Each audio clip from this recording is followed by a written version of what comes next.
बुद्ध हमें बुद्ध वचन में कहते हैं कि भिक्षुओं, जो कर्म लोभ का परिणाम है, लोभ के कारण किया गया है, लोभ से उत्पन्न हुआ है, जहां जहां जन्म होता है वह कर्म वहीं वहीं पकता है। और जो कर्म द्वेष का परिणाम है, द्वेष के कारण किया गया है, द्वेष से उत्पन्न हुआ है, जहां जहां जन्म होता है वह कर्म वहीं वहीं पकता है। और भिक्षुओं, जो कर्म मूढ़ता का परिणाम है, मूढ़ता के कारण किया गया है, मूढ़ता से उत्पन्न हुआ है, जहां जहां जन्म होता है वह कर्म वहीं वहीं पकता है। जहां वह कर्म पकता है वहां उस कर्म का फल भुगतना होता है, इस जन्म में या फिर किसी दूसरे जन्म में। और यह निरंतर प्रक्रिया चलती ही रहती है। मनुष्य का दुख इतना बड़ा है कि उस दुख, उस वेदना, उस परेशानी में, उस रोने पीटने में, उस मानसिक चिंता में उसका विवेक दब जाता है, उसकी प्रज्ञा दब जाती है। वह अपनी पूरी कोशिश बिना विवेक के सहारे सहारे उस दुख से कैसे निकले, इसमें जितना भी अपने को, अपने हाथ पांव छटपटाता है, जितना अपने को दौड़ाता है, वह सिर्फ इसीलिए कि किसी तरह से दुख मिट जाए। लेकिन दुख मिटता नहीं, बल्कि और दुख का ढेर ऊपर से पड़ जाता है सुख की तलाश में। दुख से बचने के लिए, पीड़ा से, परेशानी से, मानसिक चिंता से बचने के लिए वो जितना भी उपाय करता है, वो सारे उपाय फिर उसको और नई परेशानी में, नई पीड़ा में धकेल देते हैं। और ये नई पीड़ा इतनी भारी हो जाती है कि धीरे धीरे ये ढेर ऊपर से लगता चला जाता है, मन दबता चला जाता है। और एक स्थिति ऐसी होती है कि मनुष्य के अंदर का विवेक, उसकी प्रज्ञा पूरी तरह से अंधकारमयी, उसके जीवन में अंधकार ही अंधकार छा जाता है। प्रज्ञा की वो रोशनी दब जाती है, ऐसे ही जैसे किसी जलते हुए बल्ब के बाहर से कई सौ बार कोई काला कपड़ा लपेट दिया जाए, तो फिर हमें उस बल्ब की रोशनी नहीं दिखाई देती। और बिना बल्ब की रोशनी के सब अंधकारमय हो जाता है। और उस अंधकार में मनुष्य जितना भी अपने हाथ पांव मारता है, उतनी ही ठोकर लगती है। कहां जाएगा अंधकार में? सिर्फ टटोलता रहता है। और उस टटोलने में कहीं उसे कोई किरण सुख की अगर दिखती भी है, तो वह सुख की किरण होती नहीं है, उससे और दुख गहरा जाता है।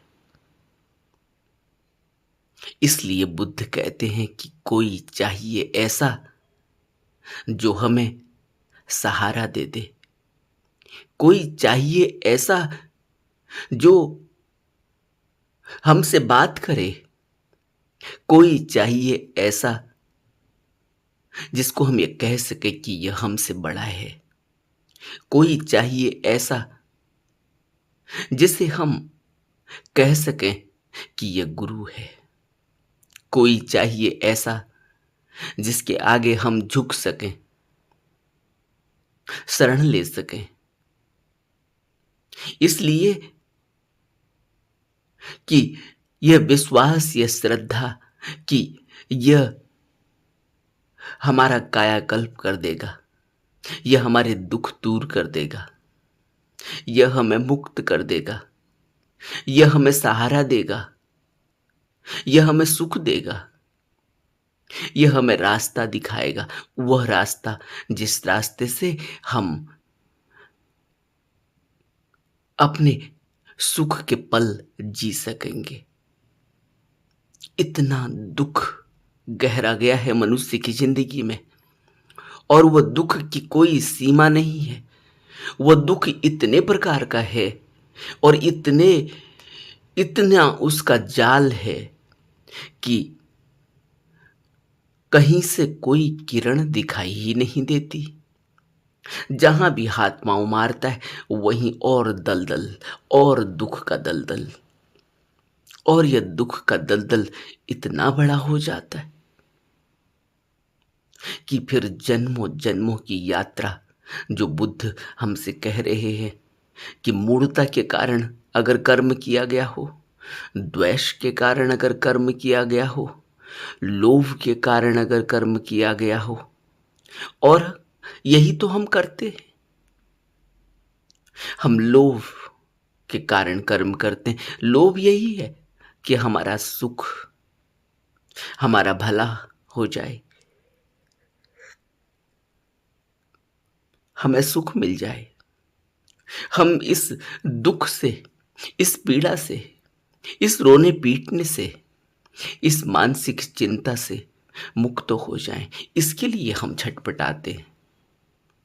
लोभ के कारण कर्म कर बैठते हैं और फिर वही यात्रा, बुद्ध कहते हैं कि जब कर्म पकता है तो जन्मों जन्मों का फेरा पड़ जाता है। काश हमें भी कोई बुद्ध की तरह बताने वाला मिल जाए, कोई समझाने वाला मिल जाए, किसी की शरण मिल जाए, हम उसके आगे बैठ सकें, उसको सुन सकें, उसके शब्द हमारे कानों में पड़ सके, हमें कोई रास्ता मिल सके।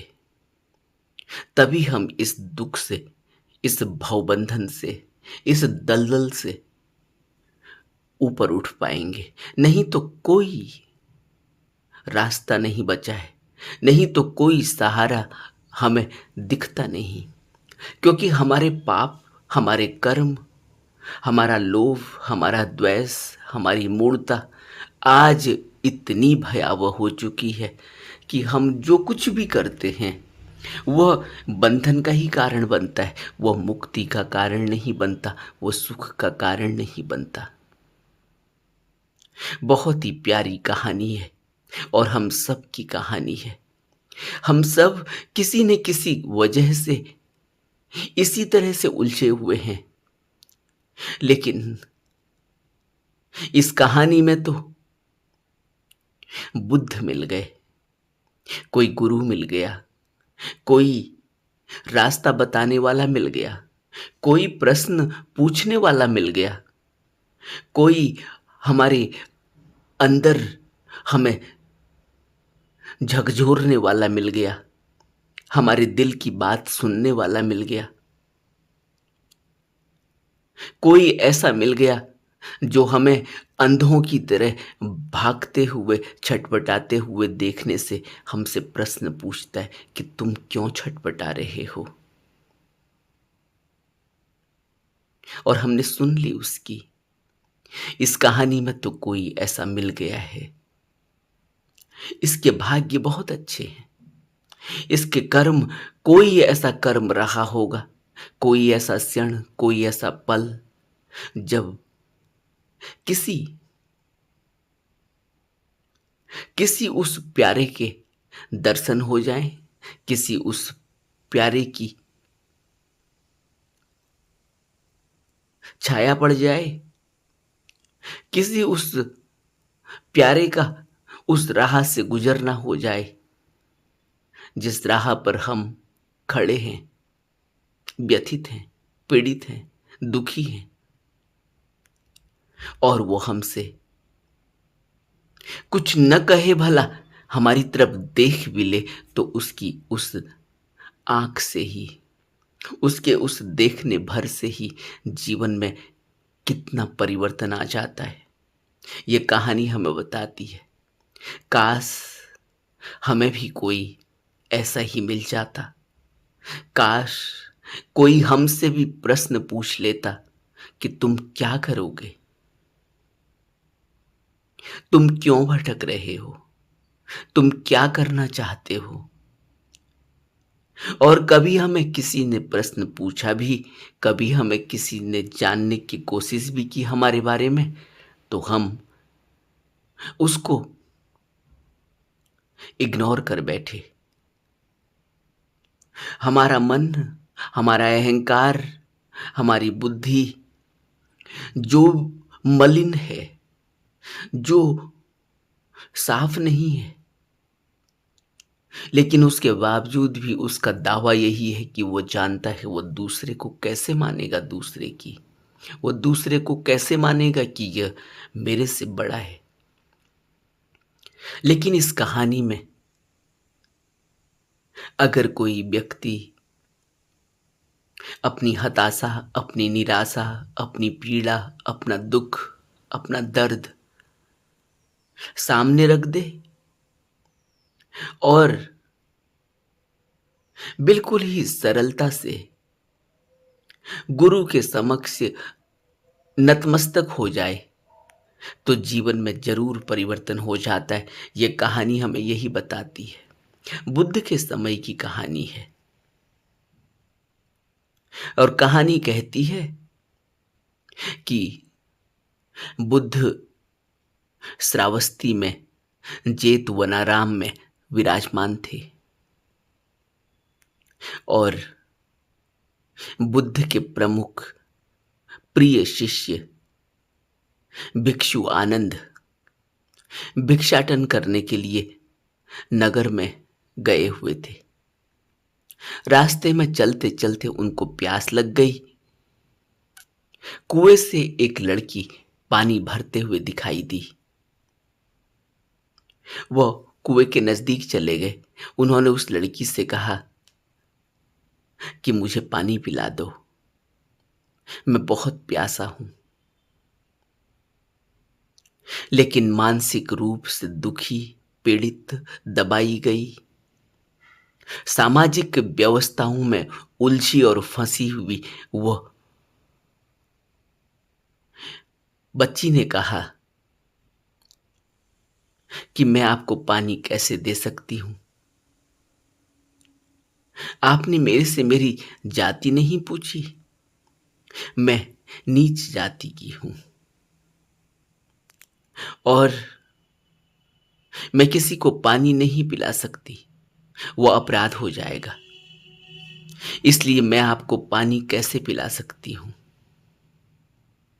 लेकिन आनंद ने कहा कि मुझे तुम्हारी जाति पाति से क्या लेना देना? मैंने तो तुमसे पानी मांगा है।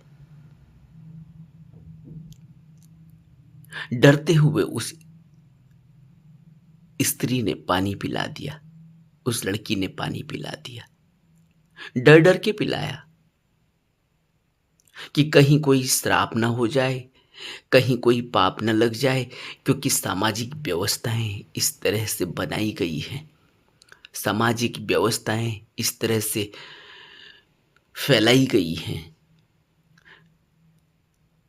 उस सामाजिक व्यवस्था में जब कोई दब जाता है तो जन्मों जन्मों का बंधन, जन्मों जन्मों का दुख ऐसे ही पड़ जाता है। वह सामाजिक व्यवस्था से ऊपर ही नहीं उठ पाता। उसे कोई बताने वाला नहीं, उसको कोई समझाने वाला नहीं। वह धुतकार दिया गया है समाज में। और हम सभी लोग, दुनिया में करोड़ों लोग हैं, सबके सब इसी तरह से धुतकारे गए हैं, या तो धुतकार दिए गए हैं सामाजिक व्यवस्था के कारण, और यह अपनी ही पीड़ा में इस तरह से उलझ गए हैं कि वो जहाँ भी हाथ पांव मारते हैं वहाँ से सुख के बजाय उनको और दुख मिल जाता है। और कभी भी वो इस पड़ाव पर पहुंच ही नहीं पाते जहां वो यह विचार भी कर सकें कि कोई ऐसा मिल जाए, कोई ऐसा हो जो उनके दुख को दूर कर दे, जहां वो शरण ले सकें, जहां वो अपने दुख, अपने दिल की बात कह सकें। न तो उनका अहंकार उन्हें झुकने देता, क्योंकि उन्होंने पढ़ाई लिखाई कर ली है, क्योंकि उनका मानना है कि सामाजिक व्यवस्था ऐसी है, उस समाज में उनका कोई मूल्य है, उनको लोग प्रणाम करते हैं, उनको जानते हैं। एक तो ऐसे लोग हैं जो इस तरह से अपने अहंकार और अपने मैं और मेरी के कारण किसी के आगे झुक नहीं पाते, किसी को तथाता सतगुरु गुरु मान नहीं सकते। और एक वह जो सामाजिक व्यवस्थाओं में, सामाजिक उलझनों में, सामाजिक व्यवस्थाओं में इतना उलझ चुका है, इतनी बुरी तरह से प्रताड़ित और पीड़ित है कि वह इतना डरा हुआ है। अगर कोई उसके नजदीक भी जाता है, उसको प्यार करता है, उसको प्यार के शब्द, दो शब्द बोल देता है, तो उसे बड़ा आश्चर्य होता है कि मुझसे प्यार के शब्द बोले गए, मुझसे किसी ने इतनी नम्रता से बोला। मैं जो धुतकारा गया हूं, मैं जिसको समाज में कोई इज्जत नहीं, और सिर्फ मैं ही नहीं, मेरा पूरी पीछे से चलती आ रही व्यवस्था, वर्ण व्यवस्था, मैं जिसका समाज में कोई अधिकार नहीं, समाज में पूरी तरह से दबा हुआ व्यक्ति, किसी भी कारण से दबा हो, शिक्षा नहीं मिलने के कारण दब गया हो, जाति पाति के कारण दब गया हो, भेदभाव के कारण दब गया हो, रीति रिवाजों के कारण दब गया हो। यह सामाजिक व्यवस्था तो इस तरह से बनाई गई है कि यहाँ आदमी दबा ही हुआ है, और जो नहीं भी दबा हुआ है वह भी दबा ही हुआ है, वो अपने अहंकार और अपने मैं और मेरी से दबा हुआ है। इसलिए यहाँ इस जाल से कोई नहीं निकल पाता। कोई बुद्ध चाहे तो निकाल दे, कोई बुद्ध यहां से निकला हुआ होता है, इसलिए करुणा और दया के कारण हमें भी निकालने की कोशिश करता है। जानता है कि हमारी पीड़ा, हमारी बेड़ियां, हमारा दुख, हमारा दर्द कितना ज्यादा है, कितना भयावह है, जन्मों जन्मों तक पता ही नहीं चलता। इतनी बुरी तरह से इस दलदल में फंसे हुए हैं कि जन्मों जन्मों तक पता ही नहीं चलता। जितने हाथ पांव मारते हैं उतने ही नीचे को जाते हैं। और जब आनंद ने उससे यह कहा कि मुझे कुछ लेना देना नहीं, मैंने तुमसे तुम्हारी जाति नहीं पूछी, मुझे तुम्हारी जाति से नहीं मतलब है, मैंने तो पानी पीना है। डरे हुए मन से उसने पानी पिला दिया, और आनंद पानी पीकर आगे बढ़ गए। लेकिन उस लड़की को यह लगा कि इतनी नम्रता, इतना प्यार, बिना भेदभाव के मेरे को अपने बराबर का समझ लिया। काश मुझे यह आदमी मिल जाता, काश मैं इसके साथ रह पाती। उसे यह लगा कि अब उसका दुख दूर हो जाएगा। उसे लगा कि कोई ऐसा मिल जाए। यही तो होता है जब हम दुखी होते हैं, पीड़ित होते हैं, कहीं से कोई सहारा, किसी के शब्दों का सहारा मिल जाए, किसी से थोड़ा सा प्यार मिल जाए, नम्रता मिल जाए, थोड़ा सा भी सहारा मिल जाए तो जान आ जाती है। थोड़ा सा भी सहारा मिल जाए तो जीने की इच्छा प्रकट हो जाती है। ऐसा ही उस लड़की के साथ भी हुआ। वो लड़की आनंद के पीछे पीछे चलने लगी, और पीछे चलते चलते वो वहां पहुंच गई जहां आनंद जाकर रुके। उसने आनंद से कहा कि मैं आपसे शादी करना चाहती हूँ। मैं आपसे प्यार करने लगी हूँ। मैं अपना दिल तुम्हें दे बैठी हूँ। और बात भगवान तक पहुंच गई। बुद्ध श्रावस्ती के जेतवनाराम में विराजमान थे। आनंद भी वहां पहुंच गए। वो स्त्री भी वहां पहुंच गई। उसका नाम प्रकृति था। बुद्ध ने प्रकृति से पूछ लिया कि तुम क्या चाहती हो। उसने कहा कि मैं इस भिक्षु से विवाह करना चाहती हूं। मैं इसको अपना दिल दे बैठी हूं। मैंने इनको पानी पिलाया। इन्होंने मेरे पानी को स्वीकार कर लिया बिना मेरी जाति पाति पूछे हुए, यह कहने के बाद भी कि मैं नीच जाति की हूं, मैं किसी को पानी नहीं पिला सकती। बुद्ध ने कहा कि तुम इसके कौन से शरीर से, कौन से हिस्से से प्रेम करती हो। लड़की बोली, मैं उसकी नाक से प्यार करती हूं, मैं उसके मुंह से प्यार करती हूं, मैं उसके कानों से प्यार करती हूं, मैं उसकी आवाज से प्यार करती हूं, मैं उसके चलने से प्यार करती हूं, मैं उसकी आंखों से प्यार करती हूं, मैं उसके चाल चलन से, उसके बात व्यवहार से प्यार करती हूं। मुझे उसका एक एक अंग प्रिय है, इसलिए मैं शादी करना चाहती हूं।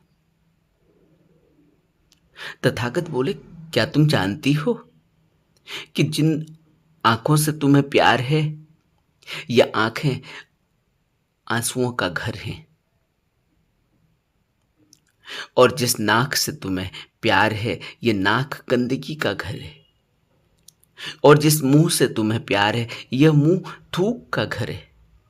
और जिस कान से तुम्हें प्यार है, यह कान मैल का घर है। और भी शरीर, जिस शरीर से तुम प्यार करती हो, इस भिक्षु के, यह मलमूत्र का पात्र है।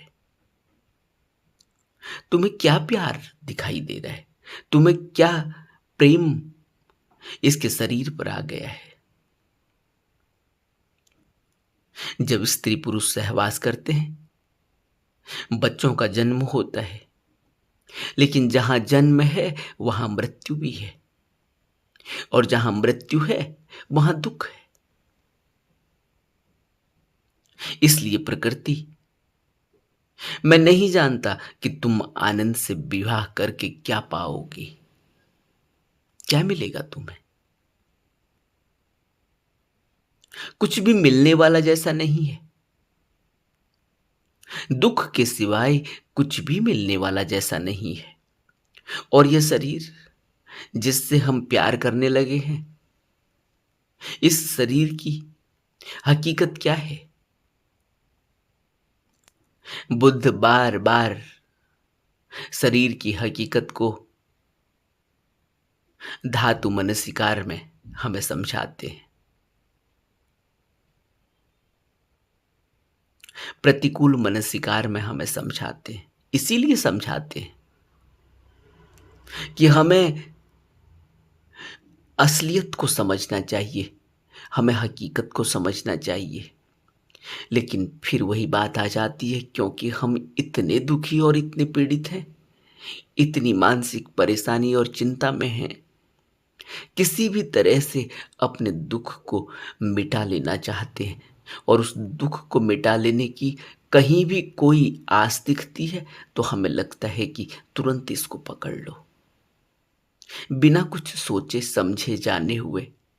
और जाने भी कैसे, समझें भी कैसे, सोचें भी कैसे, क्योंकि बुद्धि और विवेक, प्रज्ञा तो पहले ही दब चुकी है, दुख से दब चुकी है, जन्मों जन्मों के संस्कारों से दब चुकी है। इसीलिए तो बुद्ध कहते हैं, जब बंधन पड़ता है संस्कारों का, बार बार यह मन फिर पैदा हो जाता है। जब बुद्ध ने उससे इतनी बात की तो वो लड़की गंभीरता से सोचने लगी। अब वो उलझन में पड़ गई कि बुद्ध ने जो बातें कही हैं उन बातों का कोई तोड़ नहीं है, उनका कोई तर्क नहीं है, और वो सच भी है। वो सच भी है, क्योंकि इस शरीर में कुछ भी ऐसा नहीं है जिससे प्यार किया जा सके। ये सब मलमूत्र का पात्र है, सब गंदगी का ही है। और जीवन के साथ साथ मृत्यु चल रही है, और मृत्यु आज नहीं तो कल तो होगी ही, और मृत्यु हुई तो फिर दुख होगा। गंभीरतापूर्वक सोचने के बाद वो इस बात से सहमत हो गई कि विवाह तो बंधन और दुख का कारण है। तब उसने तथागत को अभिवादन किया, नतमस्तक हो गई वो तथागत के चरणों में, और फिर बोली, अज्ञान के कारण मैं आनंद के पीछे पीछे लग गई थी, और पीछे पीछे चलते चलते मैं आप तक पहुंच गई। अब मेरी आंखें खुल गई हैं। मैं उस नाविक की तरह हूं जिसकी नौका एक दुर्घटना के बाद दूसरे किनारे लग जाए। मैं एक आरक्षित वृद्ध प्राणी की तरह हूं जिसे सुरक्षा मिल गई। मैं असुरक्षित थी, मुझे तुमने सुरक्षा दी है। मैं एक नाविक की तरह हूं जिसकी नौका दुर्घटना के बाद किनारे लगा दी। मैं उस अंधे की तरह हूं जिसको नई दृष्टि प्राप्त हो गई।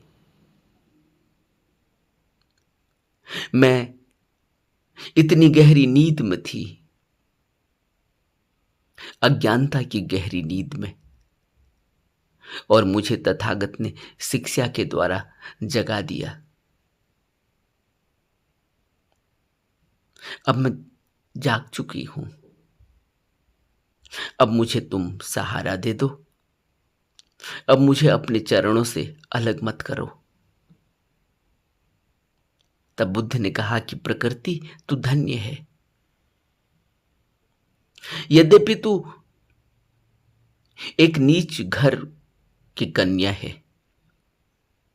एक चांडाल कन्या है। उस समय इसी तरह की भाषा, इसी तरह के शब्दों का प्रयोग किया जाता था, और यह छुआछूत, यह भेदभाव तो आज भी है। बात 2500 साल पुरानी ही नहीं है, आज भी यही चल रहा है। जबकि आज कितना कुछ बदल गया, लेकिन फिर भी मनुष्य की मानसिकता आज भी उसी तरह से, उसमें बहुत बड़ा फर्क नहीं आया। आज भी वह रोग मनुष्य को खाए चला जाता है। आज भी दीमक की तरह यह छुआछूत, यह भेदभाव, यह ऊंच नीच, यह कुरीतियां घर किए हुए हैं। तो बुद्ध कहते हैं कि यद्यपि तू नीच कन्या है, किंतु फिर भी तू श्रेष्ठ पुरुषों और स्त्रियों के लिए एक आदर्श प्रस्तुत करेगी। तू निम्न जाति की है, लेकिन ब्राह्मण भी तुझसे शिक्षा ग्रहण करेंगे। न्याय तथा पवित्रता को धारण करोगी तो तुम्हारी कीर्ति राज सिंहासन पर बैठी हुई रानी महारानियों की तरह बढ़ती चली जाएगी। बुद्ध ने उसको इन शब्दों से नवाजा, और फिर विवाह में असफल हो जाने पर उसके सामने भिक्षुणी संघ में प्रविष्ट होने के अलावा और कोई दूसरा रास्ता बचा नहीं था। अब उसकी समझ में आ गया था। अब तथागत के शब्द उसके कानों में गूंज रहे थे कि दुख के सिवाय बंधन में कुछ भी नहीं मिलता। यह सब दुख का कारण है। आज नहीं तो कल मृत्यु आएगी, फिर दुख पैदा हो जाएगा। उसने भिक्षुणी संघ में प्रविष्ट करने की अपनी इच्छा जताई। बुद्ध ने उसको अपनी अनुकंपा से धर्मोपदेश दिया, उसको दीक्षा दी और उसको भिक्षुणी संघ में सम्मिलित कर लिया। और कहते हैं कि प्रकृति ने भिक्षुणी बनकर बहुत नाम रोशन किया है और आज भी इतिहास में प्रकृति की यह कहानी हमेशा याद की जाती है। इस कहानी से हमें प्रेरणा मिलती है कि मनुष्य का दुख ऐसे नहीं जाता। यह बाहर की सुख की तलाश में जो कुछ भी हम कमा रहे हैं, इकट्ठा कर रहे हैं, जो कुछ भी पा रहे हैं, जो कुछ भी जोड़ रहे हैं, कोशिश यही है कि किसी तरह से दुख मिट जाए और बिना सोच विचार के पाए चले जाते हैं, दौड़े चले जाते हैं, इकट्ठा किए चले जाते हैं, अपना बनाए चले जाते हैं। लेकिन इस अनित्य जगत में दुख पीछा ही नहीं छोड़ता, क्योंकि परिणति, परिणाम दुख ही है, क्योंकि अनित्य है और जहां जीवन है वहां मृत्यु है और मृत्यु है तो दुख है। आज नहीं तो कल दुख मिलना ही है। दुख कभी भी ऐसे बाहर के किसी भी बचाव से जाता नहीं। इसलिए हमें कोई ऐसा चाहिए सहारा जो हमारे दुख को दूर करने का हमें उपाय बताए, हमेशा के लिए दुख दूर करने का उपाय बताए और हमेशा के लिए दुख दूर करना, हमेशा के लिए भवबंधन से मुक्त कर देना, हमेशा के लिए जन्म और मरण से ऊपर उठा लेना, यह बुद्धों के अलावा, गुरुओं के अलावा, सद्गुरुओं सत्पुरुषों के अलावा और कोई नहीं कर सकता। हम जितनी भी कोशिश करेंगे, नासमझी में करेंगे, बिना किसी ज्ञान के करेंगे, हमारा ज्ञान उतना है ही नहीं कि हम ये समझ पाएं कि क्या हमारे लिए अच्छा है और क्या हमारे लिए बुरा। इसलिए हमें सहारा चाहिए, इसलिए हमें शरण चाहिए। बिना शरण के, बिना सहारे के किसी को कुछ नहीं मिला, मिल नहीं सकता। इसलिए बुद्धम शरणम गच्छामि कहते हैं। इसलिए बुद्ध धम्मम शरणम गच्छामि कहते हैं। इसलिए बुद्ध संघम शरणं गच्छामि कहते हैं। हमें बुद्ध की शरण लेनी होगी, किसी गुरु की, किसी तथाता की शरण लेनी होगी, हमें सत्य की शरण लेनी होगी और हमें संघ की शरण लेनी होगी, सत्संगत की शरण लेनी होगी। तब हम इस कभी खत्म न होने वाले दुख से मुक्त हो सकते हैं और यह बुद्ध की गारंटी है। हमें जरूर विचार करना चाहिए इस कहानी पर। हमें जरूर विचार करना चाहिए कि हम क्यों दौड़ रहे हैं दुख को दूर करने के लिए बाहर से सुख की तलाश में। यह दौड़ कभी पूरी नहीं होगी, ये निरर्थक है, ये व्यर्थ है।